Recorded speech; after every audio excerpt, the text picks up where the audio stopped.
ஆனந்தம் பங்கட்டம். ஆனந்தம் உங்களுக்கு சொல்லுங்க சார். நல்லா இருக்கீங்களா? சூப்பரா இருக்கு சார். சொல்லுங்க சார். வீட்டுக்கு பத்திரமா போயிட்டீங்களா? கண்டிப்பா பத்திரமா அன்னைக்கு வந்துட்டேன் சார். எத்தனை காலையிலே மணிக்கு ரீச் ஆனீங்க ஸ்ரீ?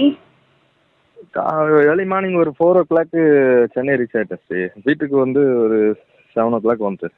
ஓகே ஓகேங்க ஸ்ரீ. எப்படி இருக்கீங்க இப்போ? ரொம்ப டிஃப்ரெண்ட்டாக ஃபீல் பண்ணுறேன் sir. Okay okay Sri. Mind ஃபுல்லாக வந்து ஒரு பிளாங்காக இருக்கிற மாதிரி. இது வரைக்கும் அப்படி இல்லைங்க சார். எவ்வளோ மெடிடேஷன் பண்ண பிறகும் மெடிடேஷனில் மோஸ்ட்லி உட்காரவே முடியாதுங்க சார். ஒரு 2 நிமிஷத்துக்கு மேலே உட்கார முடியாது. ஒரு தேவையில்லாத தாட்ஸ்லாம் வரும். அதை நம்ம கண்ட்ரோல் பண்ண போய் அது எப்படி சொல்றதுன்னா, நம்ம எதை நினைக்க கூடாதுன்னு நினைக்கிறோமோ அந்த தாட்ஸ்லாம் வெளியே அதிகமாக வர ஆரம்பிக்கும். அது அதனாலேயே வந்து ரொம்ப டென்ஷனாகவும் ஃபீல் பண்ணியிருக்கேன்.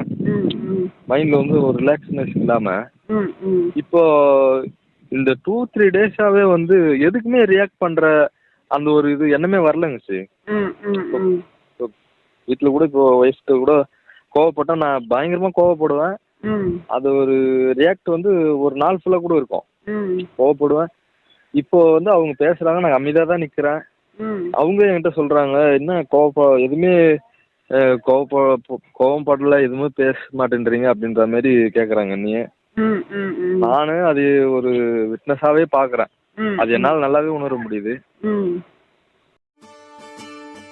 என்ன புண்ணியம் செய்தேனோ